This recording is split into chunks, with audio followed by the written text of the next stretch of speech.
बिस्मिल्लाहिर्रहमानिर्रहीम अस्सलाम वालेकुम। यूनाइटेड स्टेट्स ऑफ अमेरिका यानी डोनाल्ड ट्रंप ने इजराइल का हर मुद्दे और हर कदम पर मिडिल ईस्ट के अंदर कोई सी भी सिचुएशन हो सब जगह पर साथ दिया, लेकिन आखिर में आकर एक ऐसी जगह पर पलटी मारी है जहां पर इजराइल अपनी तमाम मुसीबतों से छुटकारा पा सकता था। अब जरा इस रिपोर्ट को ढंग से पढ़ भी लें और इजराइल को सुपर हीरो मानने वाले अपने शरीर के उन छेदों को ढंग से खोल ले जिससे वो सुनते हैं, और इस बात को जरा गौर से सुने। तुम्हारा चैंप इजराइल ईरान से 1-on-1 लड़ने से घबरा रहा है क्योंकि वो जानता है कि अगर लड़ेगा तो अंजाम क्या होगा, लेकिन वो लड़ने के लिए बहुत ज्यादा फुदक भी रहा है। इसलिए यूनाइटेड स्टेट्स ऑफ अमेरिका को काफी दिनों से मनाने की कोशिश कर रहा है, जैसे कि उसने कन्विंस किया था तालिबान के वक्त में, सद्दाम हुसैन के वक्त में, और भी कई सारे मौकों पर कि अगर ईरान के ऊपर हम हमला करते हैं और उसकी ताकत को पूरी तरीके से खत्म कर देते हैं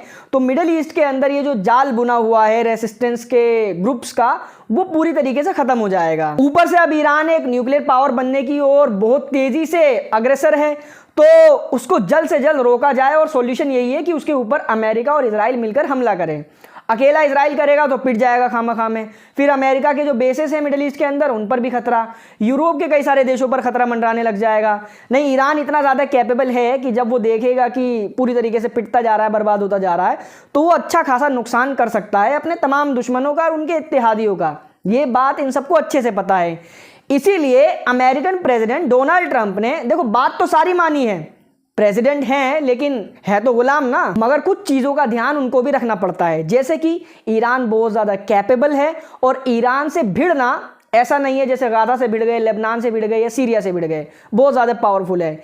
इसीलिए ट्रंप ने ये कहा है कि मैं ईरान से जंग करने के बजाय सुलह करना पसंद करूंगा कि वो न्यूक्लियर वेपन ना बनाए, और इसके अलावा बाकी किसी भी चीज में, किसी भी फील्ड में, कितने भी हथियारों में खूब दबाकर तरक्की करे। हालांकि पीछे ये बातें चल रही थी कि जैसे ही डोनाल्ड ट्रंप सरकार में आएंगे वो सबसे पहले ईरान के न्यूक्लियर साइट्स पर हमला करेंगे, इजराइल को पूरा सपोर्ट देंगे ईरान पर हमला करने के लिए। लेकिन इस रिपोर्ट ने, इस इंटरव्यू ने इन तमाम खबरों को औंधे मुंह गिराकर रख दिया है और यह साफ कर दिया है कि ईरान से उलझने से पहले सुपर पावर भी 50 बार सोचने पर मजबूर है। यही ईरान की ताकत है। बाकी चैनल पर अगर आप नए हो तो हमारे इस काम को सपोर्ट करने के लिए चैनल को सब्सक्राइब जरूर कर लें। इस वीडियो को देखकर आप लोगों को अच्छे से समझ में आ जाएगा कि मैं क्यों हर बार ट्रंप को इजराइल का नौकर कहता हूं। मतलब मैं कोई ताने नहीं मारता हूं, ये रियलिटी है। वहीं पैसा, सत्ता और ताकत के नशे में बौखलाए डोनाल्ड ट्रंप ने कल ऑफिशियली तौर पर मीडिया के सामने खड़े होकर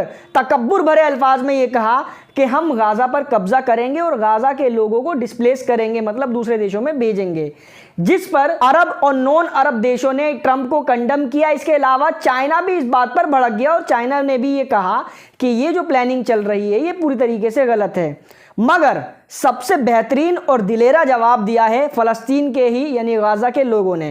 गाजा का एक और ग्रुप है हमास के अलावा, पैलेस्टीनियन इस्लामिक जिहाद, जो हमास के साथ ही मिलकर इजराइल से लड़ रहा था। उन्होंने भी लगभग वही जवाब दिया है जो मैंने ट्रंप के पहले स्टेटमेंट पर दिया था जब इन्होंने बात शुरू ही की थी गाजा के अंदर से लोगों को डिस्प्लेस करने की, कि तुमने गाजा के ऊपर 80,000 टन से ज्यादा बॉम्ब गिराए, लाखों लोगों को मारा, लोगों को डराया, धमकाया, भूखा प्यासा चारों तरफ से कैद करके मारने की कोशिश की। उसके बावजूद भी तुम ना तो इनको डरा पाए, ना धमका पाए, ना ही भगा पाए। अब जब कोई भी चाल तुम्हारी काम नहीं आई है तो तुम एक नई साजिश लेकर सामने आए हो। मगर जिस तरीके से हमने 15 महीने तक तुम्हारा मुकाबला किया और ढूंढ ढूंढ कर मुर्गियों की तरह तुम्हारा शिकार किया, वैसा ही हम आगे भी करेंगे और गाजा के लोग यहां से कहीं नहीं जाने वाले। यही अगर भारतीय मुस्लिम होते तो इनका जवाब ये होता कि भाई ताकतवर है यार, सर झुका लो इनके आगे, नहीं तो बहुत ज्यादा बुरा हाल हो सकता है हमारा। दिल्ली के इलेक्शन में यही देखने को मिला है। वहीं नेतन्याहू से मुलाकात के दौरान ट्रंप ने एक स्टेटमेंट में यह कहा है कि गाजा के अंदर करीबन 17 से 18 लाख लोग अभी भी रह रहे हैं, जबकि गाजा की टोटल पॉपुलेशन जंग से पहले 22 से 23 लाख थी।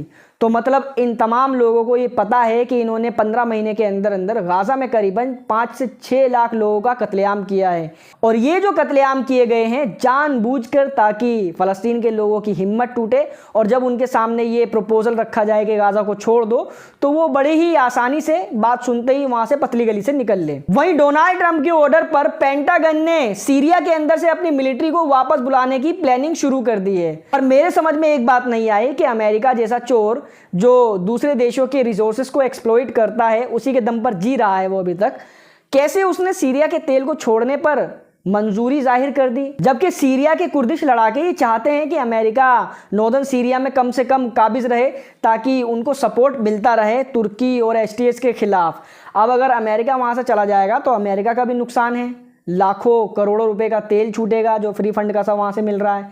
दूसरा, फिर कुर्दिश लड़ाकों के ऊपर तुर्की और एसटीएस के जो लड़ाके हैं वो टूट पड़ेंगे। मगर ट्रंप ने एक रिपोर्टर को जवाब देते हुए ये कहा है कि सीरिया के अंदर पहले ही बहुत ज़्यादा गंद मची हुई है, आपस में भी लड़ रहे हैं और बहुत सारी चीज़ें वहाँ पर उलझी पड़ी हैं और हम इसका हिस्सा नहीं बनना चाहते, इसलिए वहाँ से हम अपने ट्रूप्स को वापस बुलाने की तैयारी कर रहे हैं। खैर, इस वीडियो में फिलहाल इतना था। इस वीडियो को शेयर करें, चैनल पर नए हैं तो चैनल को सब्सक्राइब जरूर कर लें। And thank you so much for joining.